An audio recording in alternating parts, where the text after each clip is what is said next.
Nama, Reza Valensa, NPM 22130411049. Nama, Rintan Ratriana Dewi, NPM 22130411077. Nama, Yusuf Ridho, NPM 22130411056. Nama, Dila Aulia Putri, NPM 22130411074. Nama, Prisna Yunita, NPM 22130411054. Klasifikasi media pembelajaran meliputi 7 media penyaji. Yang pertama yaitu media grafis. Media grafis berbentuk tulisan, biasanya digunakan untuk menarik perhatian atau menjelaskan ide. Kelebihan dalam media grafis dilengkapi dengan warna-warna yang beragam sehingga menarik perhatian peserta didik.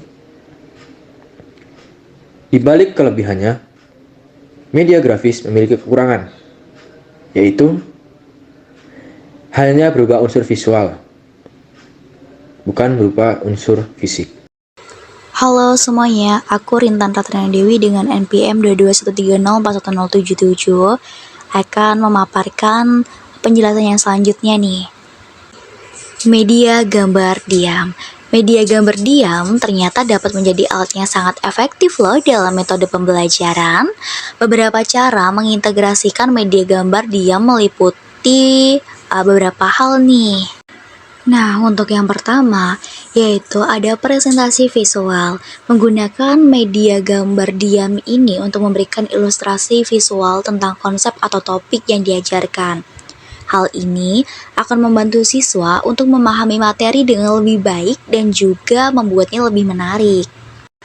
Yang kedua, media gambar diam ini bisa menjadi pemecahan suatu masalah. Menggunakan gambar diam untuk memecahkan masalah atau menganalisis pada sebuah situasi. Jadi, siswa dapat diminta untuk mengamati gambar dan juga menemukan solusi atau menjelaskan implikasi dari gambar tersebut. Dan yang ketiga, gambar diam ini bisa digunakan untuk stimulasi diskusi.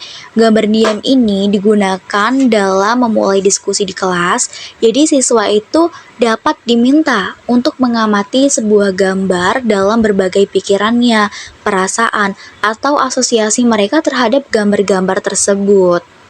Untuk pemaparan yang selanjutnya, yakni media proyeksi diam. Media proyeksi diam ini adalah alat yang sangat efektif dalam pembelajaran nih. Hal ini mencakup penggunaan gambar, grafik, diagram, dan teks yang ditampilkan pada layar proyektor atau layar komputer tanpa animasi atau perubahan visual yang berarti. Contoh dari penggunaan media proyeksi diam ini seperti presentasi materi guru. Jadi guru dapat menggunakan media proyeksi diam untuk menyajikan konsep, informasi, atau teori kepada siswa dengan cara yang jelas dan juga terstruktur. Baik teman-teman, kita akan sama-sama membahas mengenai media audio dan juga media audiovisual. Apa sih bedanya? Pertama, media audio. Media audio adalah media yang langsung diterima oleh pendengaran seperti radio dan juga recorder. Keunggulan dari media audio adalah memiliki variasi program yang cukup banyak dan kekurangannya sifat komunikasi hanya satu arah. Kemudian untuk media audio yang visual, media yang penyampaiannya melalui indera pendengar dan juga indera pelihat agar siswa dapat memahaminya secara langsung. Kemudian kelebihannya dapat meningkatkan daya tarik peserta didik dan kekurangannya lambat dan juga kurang praktis. Media bahan cetak adalah media visual yang pembuatannya melalui proses percetakan atau printing. Media bahan cetak ini menyajikan pesannya melalui huruf dan gambar-gambar yang diilustrasikan untuk lebih memperjelas pesan atau informasi yang disajikan. Jenis media bahan cetak ini diantaranya adalah yang pertama buku teks, yaitu buku tentang suatu bidang studi atau ilmu tertentu yang disusun untuk memudahkan para guru dan siswa dalam upaya mencapai tujuan pembelajaran. Penyusunan buku teks ini disesuaikan dengan urutan dan ruang lingkup tiap bidang studi tertentu. Yang kedua ada modul, yaitu suatu paket program yang disusun dalam bentuk satuan tertentu dan didesain sedemikian rupa guna kepentingan belajar siswa.